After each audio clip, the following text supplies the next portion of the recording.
अस्सलाम वालेकुम। Fourth year आज हम नया चैप्टर शुरू करने जा रहे हैं, वो है ताल्लुम।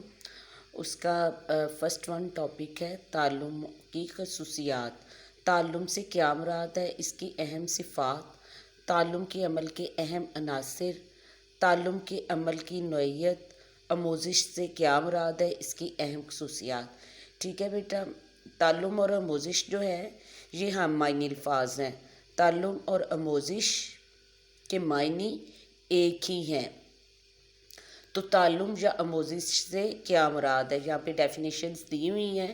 पहली है ताल्लुम तजर्बा के नतीजे में किरदार में पैदा होने वाली कदरे मुस्तकिल तब्दीली है। दूसरी, ताल्लुम फ़र्द के किरदार में ऐसी कदरे मुस्तकिल काबिल मुशाहदा तब्दीली है जो तजर्बा के बाइस पैदा होती है। तीसरी, ताल्लुम से मुराद ऐसा अमल है जिसके तहत फ़र्द के इल्म और किरदार में तजर्बा के ज़रिए तब्दीलियाँ रूनुमा होती हैं।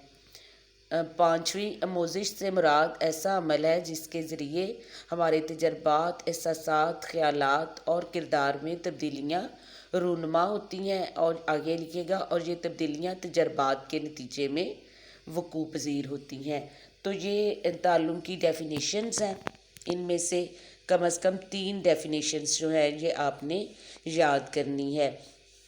तो बेटा इसकी चंद सिफ़ात या खसूसियात या इसके जो ताल्लुम के अमल के अनासिर हैं, उनमें फ़र्स्ट वन है ताल्लुम फ़र्द के अफराद के किरदार पर असरअंदाज होता है। तो ये आपने तीसरी लाइन से करना है। अमले ताल्लुम दरअसल अमले तब्दीली है जिसका मकसद किसी फ़र्द के किरदार को मुतासिर करना है। अगर किसी फ़र्द के किरदार पर ताल्लुम का असर नहीं तो वहाँ पर ताल्लुम का वजूद नहीं। फ़र्द का सारा किरदार अमले ताल्लुम की बदौलत ही तब्दीली के मराहिल से गुज़रता है। तो बेटा जो हम ताल्लुम की डेफिनेशंस पढ़ते हैं तो उनमें ताल्लुम जो है इसके मायने ही किरदार में तब्दीली के हैं। ताल्लुम वो तब्दीली है जो अफराद के किरदार पर असरअंदाज होती है। अगर फ़र्द कोई चीज़ सीखता है और सीखे हुए को अपने किरदार का हिस्सा नहीं बनाता तो उसको हम ताल्लुम नहीं कहते। इसलिए ताल्लुम जो है ये एक किरदारी तब्दीली है। ताल्लुम के नतीजे में फ़र्द का किरदार ज़रूर मुतासिर होता है और फ़र्द के किरदार में मुस्बत तब्दीली आती है। यानी हम कह सकते हैं ताल्लुम वो तब्दीली है जो अफराद के किरदार में मुस्बत तब्दीली पैदा करती है। अगर कोई सीखी जाने वाली चीज़ से फ़र्द के किरदार में मुस्बत तब्दीली पैदा नहीं होती तो उसे हम ताल्लुम नहीं कह सकते। सेकंड वन है ताल्लुम हरकी अमल है। अमले ताल्लुम में फ़र्द का मुतहर्रिक किरदार बहुत अहम है।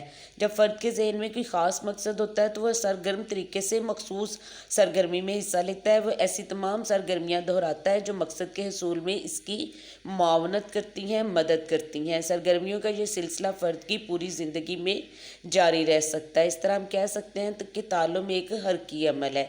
यानी ताल्लुम जो है या आमोज़िश जो है वो अमल है जिसके नतीजे में फ़र्द जो है वो अपने आप को हरकत में लाता है, मुतहर्रिक करता है। क्योंकि ताल्लुम का अमल जो है ये ताल्लुम की ज़रूरत हमें उस वक्त पेश आती है जब हमने कोई सीखना है, कोई नई महारत, कोई नया इल्म, कोई नया फ़न सीखना है। तो सीखने के लिए फ़र्द को अपने आप को सरगर्म रखना पड़ता है, मुतहर्रिक करना पड़ता है, अपने ज़हनी सलाहियतों को, अपने जिस्मानी अज़ा को हरकत में लाना पड़ता है और हरकत में लाकर वो अपने मकसद को पा सकता है, वो नई महारतें सीख सकता है। तो इसलिए ताल्लुम जो है ये एक हरकी अमल है क्योंकि ताल्लुम के लिए फ़र्द को अपनी जो जज्बात हैं, अपनी ज़हनी सलाहियतें हैं, अपनी जिस्मानी अज़ा है, इनमें तब्दीली लाना पड़ती है, हरकत करना पड़ती है, सरगर्म होना पड़ता है, मुतहर्रिक होना पड़ता है। तो इस हवाले से ताल्लुम एक हरकी अमल है। तीसरी जो खसूसियत है वो है ताल्लुम तरक्की पज़ीर अमल है। ये आपने सेकंड लाइन के एंड से करना है। एक फ़र्द नई महारतों और नए माहौल के तजर्बात से गुज़रता है जिसके नतीजे में इसका किरदार तब्दील होता है। किरदार की ये तब्दीली ताल्लुम है। ताल्लुम की रफ्तार حیات زندگی کے مخصوص دورانیوں میں تیز ہو جاتی ہے۔ بڑھتی ہوئی طبعی عمر کے ساتھ افراد کے تجربات گہرے اور وسیع ہو جاتے ہیں۔ انسانی زندگی کے مخصوص ادوار میں ہم افراد کے رویوں اور کردار میں پختگی کے عناصر دیکھتے ہیں۔ یہ سب کچھ تعلم کی وجہ ہی سے ہے۔ یہ تعلم ہماری روزمرہ زندگی کے امور کا لازمی حصہ ہے۔ تو تعلم بیٹا ترقی پذیر عمل ہے۔ تعلم کس طرح سے ترقی پذیر عمل ہے؟ کیونکہ جب ہم ایک مہارت سیکھتے ہیں، فرض کریں بچے نے حروف تہجی سیکھے، الف ب سیکھی۔ اب بچے نے جو الف ب سیکھی ہے، یہ ایک مہارت ہے۔ اس مہارت کی بنیاد پر وہ اب حروف تہجی کو جوڑ کر الفاظ بنانا سیکھے گا۔ بے اور الف کو جوڑ کر بابا کا لفظ جو ہے وہ بنانا سیکھے گا۔ بے الف با پہ باپ کا لفظ بنانا سیکھے گا۔ یعنی پہلے اس نے اس مہارت کا تعلم حاصل کیا کہ اس نے حروف تہجی سیکھے، یہ اس کا تعلم ہے۔ اب اس مہارت کی بنیاد پر وہ دوسری مزید مہارتوں کا تعلم حاصل کرے گا۔ وہ حروف تہجی کو جوڑ کر الفاظ بنانا سیکھے گا، پھر ان الفاظ سے وہ جملے بنانا سیکھے گا۔ تو یہ کیا ہے؟ یہ تعلم میں ترقی ہو رہی ہے۔ ایک مہارت دوسری مہارت کے سیکھنے میں معاونت کر رہی ہے، مدد کر رہی ہے۔ فرد ایک مہارت کی بنیاد پر کئی نئی مہارتیں سیکھ رہا ہے، گویا تعلم جو ہے اس میں ترقی ہو رہی ہے۔ اور تعلم کی رفتار جو ہے زندگی کے مختلف حصوں میں مختلف ہوتی ہے۔ جیسے بلوغت میں تعلم کی رفتار جو ہے وہ سب سے زیادہ تیز ہوتی ہے، اور بڑھتی ہوئی طبعی عمر کے ساتھ افراد کے تجربات گہرے اور وسیع ہو جاتے ہیں، کیونکہ ان کا تعلم جو ہے وہ زیادہ ہو جاتا ہے، ان کے تجربات جو ہیں وہ زیادہ ہو جاتے ہیں۔ تو اس حوالے سے تعلم ترقی پذیر عمل ہے۔ اگلا ہے بیٹا تعلم با مقصد عمل ہے۔ یہ آپ نے سیکنڈ لائن کے اینڈ سے یاد کرنا ہے۔ ضروریات اور مقاصد ہی ایک فرد میں نئی مہارتیں، رویے اور عادات سیکھنے کی ترغیب پیدا کرتے ہیں۔ مقصد ہی وہ واحد تحریکی قوت ہے جو تعلم کے لیے ضروری ترغیب اور آمادگی پیدا کرتی ہے۔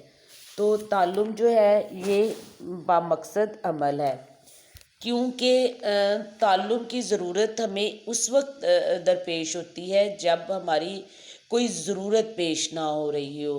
ہم نئی مہارت، نئے فنون، نئے علوم کو سیکھنے کی اس وقت کوشش کرتے ہیں جب ہماری کوئی ضرورت پوری نہ ہو رہی ہو، ہمارا کوئی مقصد جو ہے وہ حاصل نہ ہو رہا ہو۔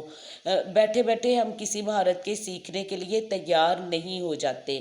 مثلاً آپ کے پاس اگر کمپیوٹر کی آپ کو ضرورت نہیں ہے، کمپیوٹر کا مضمون آپ نے نہیں رکھا، کمپیوٹر آپ کی روزمرہ زندگی میں استعمال نہیں ہوتا، تو آپ کی دلچسپی نہیں ہوگی کہ آپ کمپیوٹر سیکھیں۔ آپ کمپیوٹر اسی وقت سیکھیں گی جب آپ کو اس کی ضرورت پیش آئے گی۔ مثلاً ڈرائیونگ آپ نے کبھی سوچا نہیں ہے کہ آپ کو کار چلانے کی کوشش کرنی چاہیے، لیکن ہو سکتا ہے آنے والے سالوں میں آپ کی ضرورت ہو، آپ کی جاب ہو، آپ نے وہاں پہ پہنچنا ہو اور کار آپ کے پاس ہو، تو آپ کو ضرورت ہوگی کہ آپ ڈرائیونگ سیکھیں۔ یعنی اپنے کسی نہ کسی مقصد کو، نئے علوم کو، نئی مہارتوں کو سیکھنے کے لیے ہمیں تعلم کی ضرورت جو ہے وہ پیش آتی ہے۔ اس حوالے سے تعلم ایک بامقصد عمل ہے۔ اگلا ہے تعلم داخلی عمل ہے۔ تعلم کا عمل فرد کی نیت اور ارادے پر منحصر ہے۔ ارادہ کوئی بھی نئی چیز سیکھنے کی بنیادی شرط ہے۔ عمل تعلم اس وقت تک مطلوبہ نتائج حاصل نہیں کر سکتا جب تک فرد کے پاس واضح ارادہ نہ ہو۔ اتفاقی اور غیر ارادی تعلم کبھی بھی پختہ، مستقل اور پائیدار نہیں ہو سکتا۔